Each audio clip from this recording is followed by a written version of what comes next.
रासायनिक अभिक्रिया। ठीक, और रासायनिक समीकरण पढ़ चुके हैं हम लोग, और आज देखेंगे रासायनिक समीकरण लिखने की विधि कि कैसे किसी रासायनिक समीकरण को हम लोग लिखते हैं। ठीक, अब देखिए आगे, किसी भी रासायनिक समीकरण को और किसी भी रासायनिक अभिक्रिया को रासायनिक समीकरण के रूप में परिवर्तित करने के लिए निम्न बातों का ध्यान देना आवश्यक होता है। वो कौन सी बातें हैं? नंबर 1, रासायनिक अभिक्रिया में भाग लेने वाले सभी अभिकारकों तथा उत्पादों के अणुसूत्र ज्ञात होने चाहिए। ये आपका पहला पॉइंट कि जो भी अभिकारक और उत्पाद रासायनिक अभिक्रिया में भाग ले रहे हैं, हमें उनका अणुसूत्र आना ही चाहिए। नंबर 2, रासायनिक समीकरण में पदार्थ सदैव उनके आणविक रूप में लिखे जाते हैं, यानी कोई भी अणु जो है वही रासायनिक अभिक्रिया में भाग लेता है। आगे देखिए, उदाहरण के रूप में हम लोग देखते हैं hydrogen, oxygen, nitrogen, bromine, iodine, chlorine, ये सभी तत्व जो हैं ये आणविक रूप में H2 ग्रुप में O2, N2, Br2, I2, Cl2 group में लिखा जाता है। क्यों लिखा जाता है इस रूप में? क्योंकि ये सभी तत्व जो हैं द्विपरमाणुक गैसें हैं। नंबर 3 में कुछ ऐसे भी तत्व हैं जो एक परमाणुक होते हैं और उनको रासायनिक समीकरण में इस प्रकार लिखते हैं Na, K, Mg, Zn, Fe, Cu। ये क्रमशः पॉइंट एक परमाणुक तत्वों को रासायनिक समीकरण में उनके प्रतीकों द्वारा दर्शाया जाता है, जैसे sodium, potassium, magnesium, zinc, iron, copper आदि को क्रमशः Na, K, Mg, Zn, Fe, Cu के रूप में प्रदर्शित किया जाता है। तो रासायनिक समीकरण लिखने की विधि में आप देख रहे हैं कि इन 3 नियमों का पालन किया जाता है। ठीक, अब आइए देखते हैं कि इसका स्ट्रक्चर कैसे हम लोग बनाएंगे, कैसे रासायनिक समीकरण को लिखेंगे इन तीनों बातों के ज्ञात होने के बाद। तो इसमें भी कुछ स्टेप्स हैं, कुछ पद हैं, हमें उनको ध्यान देना पड़ेगा। तो आइए देखते हैं स्टेप नंबर 1। ठीक, किसी भी रासायनिक समीकरण में क्रियाकारकों के उत्पादों में परिवर्तन को इनके मध्य तीर का चिन्ह लगाकर प्रदर्शित करते हैं। यानी जब भी रासायनिक समीकरण हम लोग लिखेंगे तो अभिकारकों को एक तरफ और उत्पाद को एक तरफ, अभिकारकों और उत्पाद के मध्य में हम एक तीर का निशान लगाते हैं। यानी अभिकारकों को उत्पाद से अलग करने के लिए एक तीर का निशान लगाते हैं। तीर के चिन्ह के बाईं ओर यानी लेफ्ट हैंड साइड जो आपका है, लेफ्ट हैंड साइड में आपके अभिकारक होंगे और राइट हैंड साइड में आपके होंगे उत्पाद। ये था आपका स्टेप नंबर 1। अब स्टेप नंबर 2 में क्या करेंगे? रासायनिक समीकरण में या रासायनिक अभिक्रिया में जो भी अभिकारक भाग ले रहे हैं अपने अणु रूप में, तो उनको प्रदर्शित करने के लिए, उनको लिखने के लिए हम पहले एक अणु को लिखेंगे, ठीक ना, उस एक तत्व का अणुसूत्र लिखेंगे, प्लस करके दूसरे तत्व का अणुसूत्र लिखते हैं, और जो भी अणु आपके भाग ले रहे हैं उनके बीच में धन का चिन्ह लगाते हैं। और जो आपका तीर होता है, जो हमने स्टेप नंबर 1 में बताया है तीर होता है, तो जो उसके आगे का पोर्शन होता है वो उसके अभिक्रिया के आगे बढ़ने के संकेत को प्रदर्शित करता है। जैसे उदाहरण में देखिए, आइए, जिंक की हाइड्रोजन क्लोराइड से अभिक्रिया के फलस्वरूप जिंक क्लोराइड तथा हाइड्रोजन के निर्माण को निम्न प्रकार से प्रदर्शित किया जाता है। आइए देखते हैं, ये आपका जिंक है, यानी यहाँ पर 2 तत्व हैं, एक है 2 अणु हैं, एक जिंक का है और एक HCl का है। ये दोनों अभिकारक हैं और इनको लिखने के लिए पहले हम Zn का जिंक का अणुसूत्र लिखेंगे प्लस HCl जो कि हाइड्रोजन क्लोराइड का अणुसूत्र है। इन दोनों के बीच में प्लस लगा के प्रदर्शित करेंगे। अब ये आपका जो तीर है ये दिखा रहा है कि जिंक और हाइड्रोजन क्लोराइड आपस में अभिक्रिया करके आपका जिंक क्लोराइड और H2 यानी हाइड्रोजन का अणु बना रहे हैं। तो ये तीर आपका जो है ये अभिक्रिया की दिशा को दर्शाता है कि अभिक्रिया जो है अपने आगे बढ़ रही है। पहले हटा दीजिए। वो डिस्टर्ब। हाँ अब देखिए ऐसी होती हैं जो कि अग्र रूप में ही चलती हैं या अग्र रूप में ही प्रसारित होती है, लेकिन कुछ ऐसे भी अभिक्रियाएं हैं जो अभिकारक से उत्पाद में बदल जाती हैं क्रिया करके, और फिर उत्पाद से वो अभिकारक में भी बदल सकती हैं। तो ऐसी अभिक्रियाएं जिनसे हम अभिकारक से उत्पाद को प्राप्त कर सकते हैं और उत्पाद से अभिकारक को भी प्राप्त कर सकते हैं, तो ऐसी अभिक्रियाओं को हम लोग कहते हैं उत्क्रमणीय अभिक्रिया। तो उत्क्रमणीय अभिक्रिया को लिखने का तरीका क्या है? उत्क्रमणीय अभिक्रिया को लिखने के लिए हम लोग पहले अभिकारक को लिख लेते हैं और उसके बीच में ये जो साइन दिख रहा है आपको, एक तरफ वन साइड एरो और ये जो है सेकेंड साइड एरो, यानी यहाँ पे दो एरो, आधा एरो आगे की तरफ और आधा एरो पीछे की तरफ होता है। तो ये जो चिन्ह है आपका, ये उत्क्रमणीय अभिक्रिया को दर्शाता है। इसको दर्शाता है उत्क्रमणीय अभिक्रिया को, अर्थात नाइट्रोजन प्लस हाइड्रोजन ये दोनों अभिक्रिया करके NH3 हाइबर प्रोसेस से NH3 बनाते हैं, और इसी NH3 से हम लोग पुनः हाइड्रोजन और नाइट्रोजन को भी प्राप्त कर सकते हैं। तो आप देख रहे हैं कि इस समीकरण में अभिक्रिया जो है अग्र रूप में भी प्रसारित हो रही है और पश्च रूप में भी प्रसारित हो रही है। तो ऐसी अभिक्रियाओं को हम लोग कहते हैं उत्क्रमणीय अभिक्रिया, और उत्क्रमणीय अभिक्रिया का जो निशान है, जो चिन्ह है, वो इस प्रकार से दिया जाता है। ये देखते हैं अब रासायनिक समीकरण को संतुलित करना, कैसे किसी रासायनिक समीकरण को हम लोग संतुलित करेंगे। तो देखिए, रासायनिक समीकरण को संतुलित करने के लिए निम्नलिखित 4 विधियां प्रचलन में हैं। नंबर 1 आपका है जांच एवं त्रुटि विधि, नंबर 2 आपका है रासायनिक समीकरण विधि, नंबर 3 है आपका संयोजकता विधि, नंबर 4 है आपका आयनिक समीकरण विधि।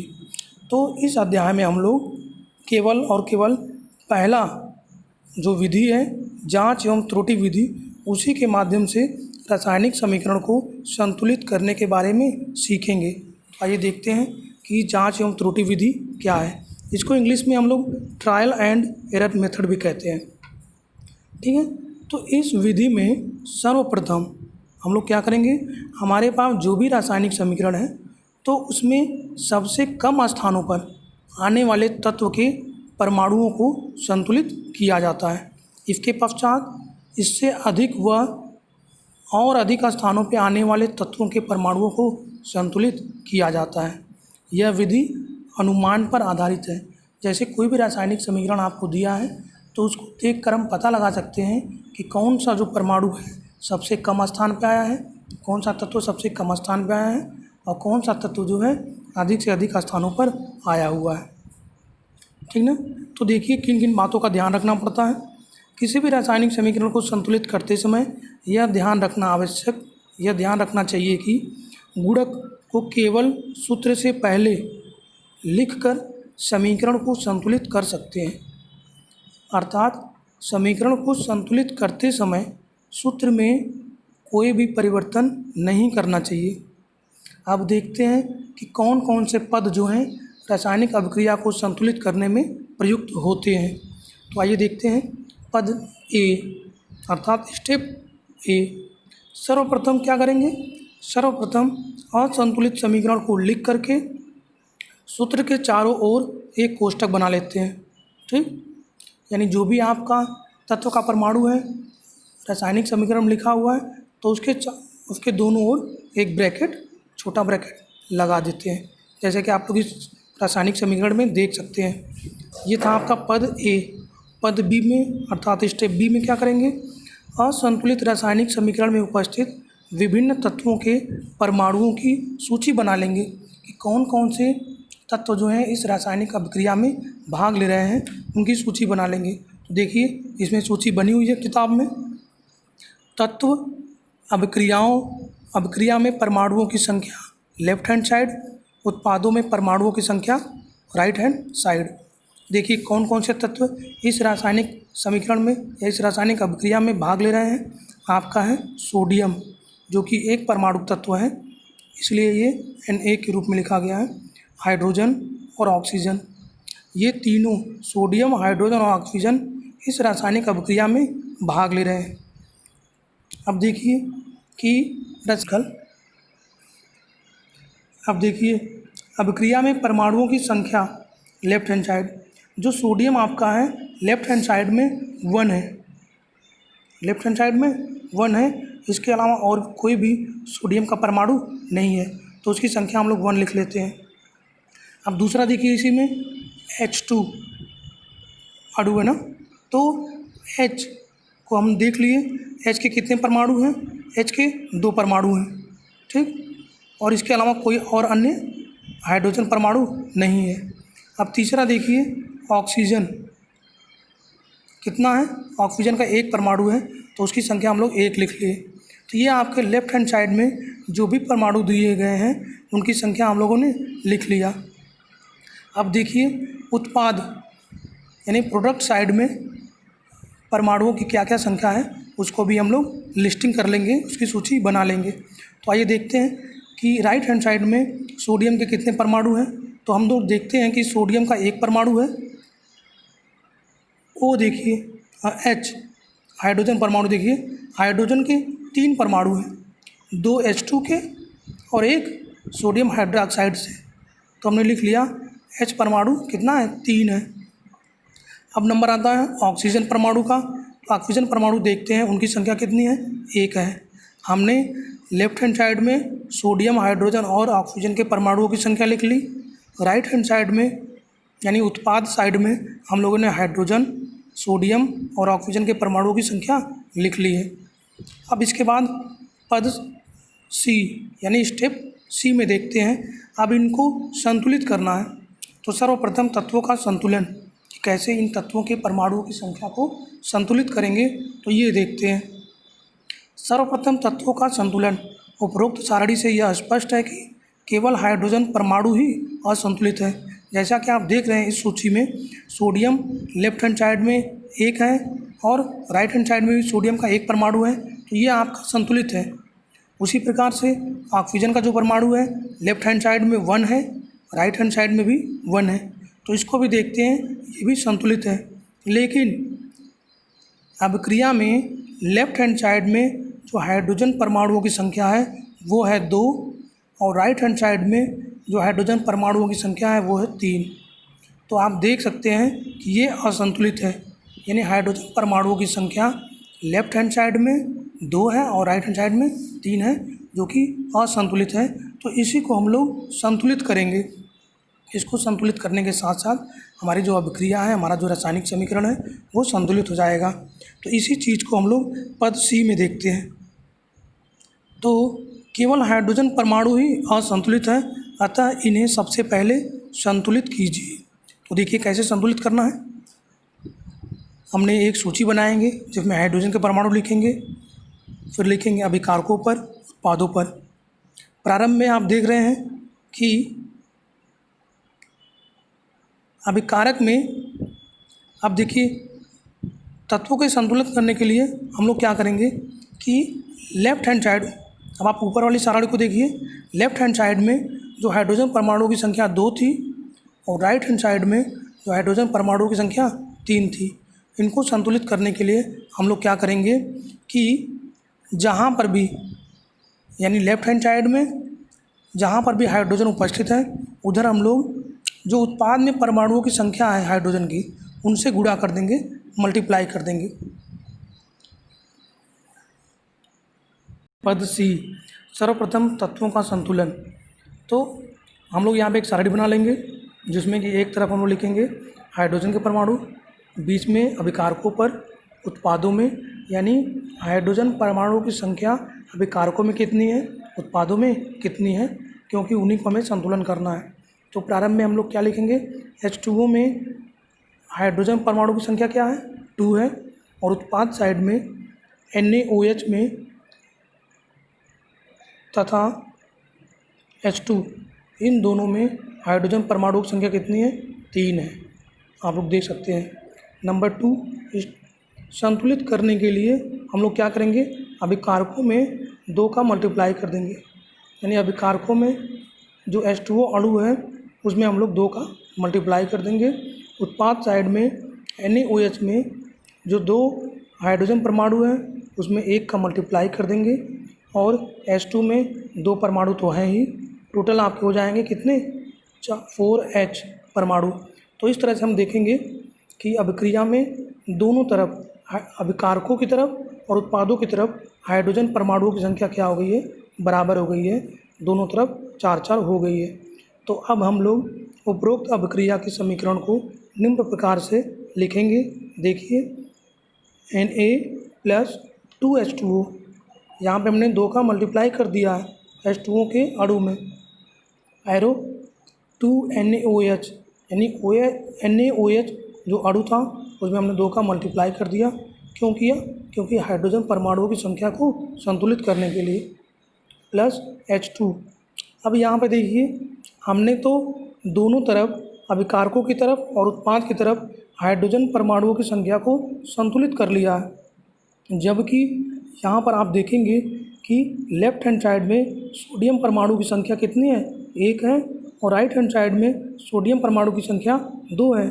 तो हाइड्रोजन परमाणुओं को संतुलित करने के रूप में हम देखते हैं कि नाइट्रोजन परमाणुओं की संख्या सोडियम परमाणुओं की संख्या क्या हो गई है, असंतुलित हो गई है। तो अगले पद में, अगले स्टेप में हम लोग सोडियम परमाणुओं की संख्या को संतुलित करेंगे।